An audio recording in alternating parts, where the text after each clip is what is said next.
सर्वप्रथम बी ए smart teacher या आपल्या यूट्यूब चॅनलवर आपले मनपूर्वक स्वागत. मित्रांनो, नुकताच आलेल्या परिपत्रकानुसार इयत्ता 2री ते 5वीच्या सर्व विद्यार्थ्यांची मासिक चाचणी आपल्याला घ्यायची निपुण महाराष्ट्र अंतर्गत. हा प्रोग्राम कशा पद्धतीने राबवायचा याची संपूर्ण माहिती परिपत्रकानुसार या व्हिडिओमध्ये दिलेली आहे. व्हिडिओ डिस्क्रिप्शनमध्ये आहे, लिंकद्वारे आपण पाहू शकता.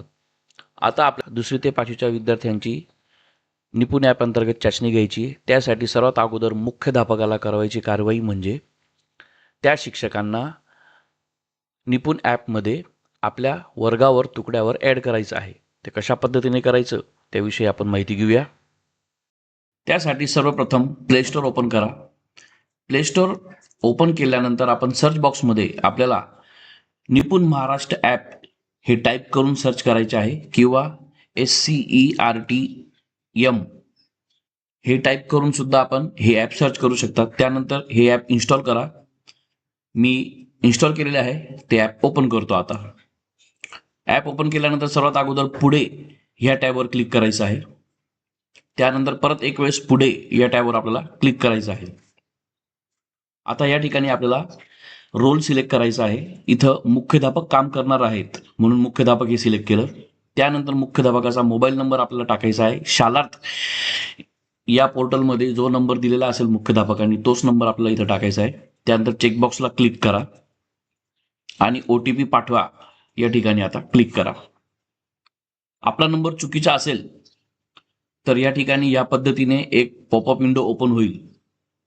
आपण आपला मोबाईलमध्ये दुसरा नंबर असेल तर तो ट्राय करा. दोन्ही नंबर नसतील तर शालार्थ शिक्षक असतील त्यांना मोबाईल नंबर अपडेट करायला सांगा. पण मी जो दुसरा नंबर टाकला तो बरोबर होता, रजिस्टर होता, म्हणून मी नंबर टाकल्यानंतर आता OTP मागवा या ठिकाणी आता क्लिक केलं. मिळालेला OTP मी या ठिकाणी सबमिट करतो आणि OTP तपासा या ठिकाणी आपण क्लिक केलेलं आहे.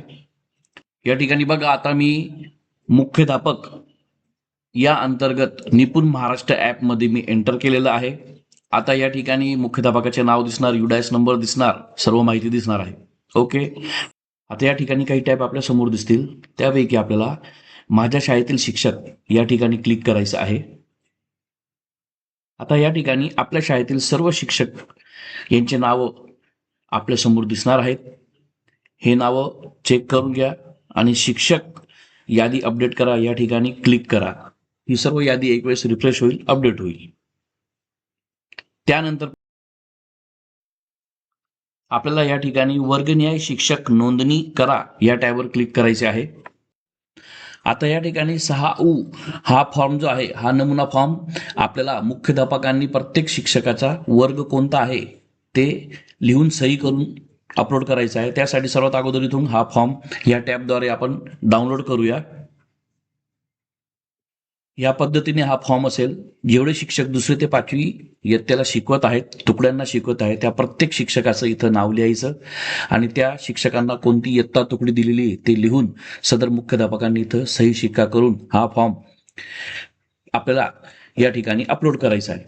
मग या ठिकाणी फोटो काढून सुद्धा आपण सदर फॉर्म अपलोड करू शकतो. म्हणून या ठिकाणी क्लिक केलं आणि या ठिकाणी बघा, अशा पद्धतीने आपण सदर जे फॉर्म आहे त्याचा फोटो काढून क्लिक करू शकता. आता नेक्स्ट या बटनावर क्लिक करा.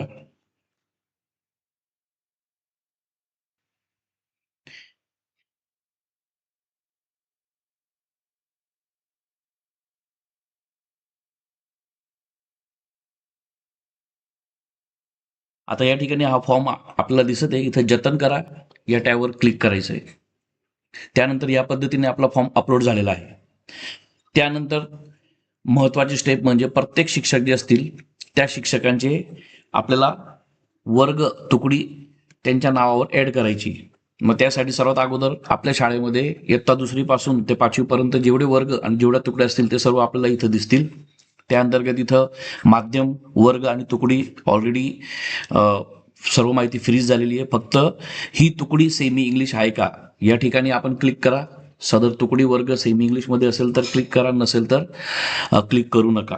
आणि या ठिकाणी क्लिक केलं की आपल्याला आपल्या शाळेच्या सर्व शिक्षकांचे नावं ड्रॉपडाऊन लिस्टद्वारे दिसतील. आपण काय करायचंय, एक एक नाव प्रत्येक वर्गासमोर आपल्याला ऍड करायचे. आपण स्क्रीनवर पाहत आहोत कशा पद्धतीने आपण ऍड केलेलं आहे.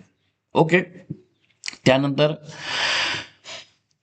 आपण प्रत्येक वर्गावर जे शिक्षकांची निवड केलेली आहे ती आपल्याला जतन करायची आहे. त्यासाठी या ठिकाणी क्लिक करूया.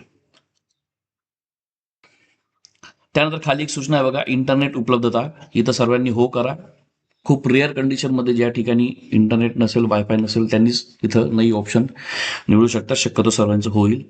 आता वरील निवड जतन करा या ठिकाणी आपण क्लिक केलेलं आहे. पूर्ण झालेली आहे. या ठिकाणी एक लहानशी सूचना आपल्याला दिसणार आहे. या पद्धतीने आता यापुढील जो व्हिडिओ असणार आहे तो सर्व शिक्षकांनी आपल्या वर्गावर निपुण ॲपद्वारे लॉग इन करून चाचणी कशा पद्धतीने घ्यायची तो व्हिडिओ लवकरच आपल्या समोर मी आणणार आहे. चॅनलला सबस्क्राईब करून घ्या. Bell icon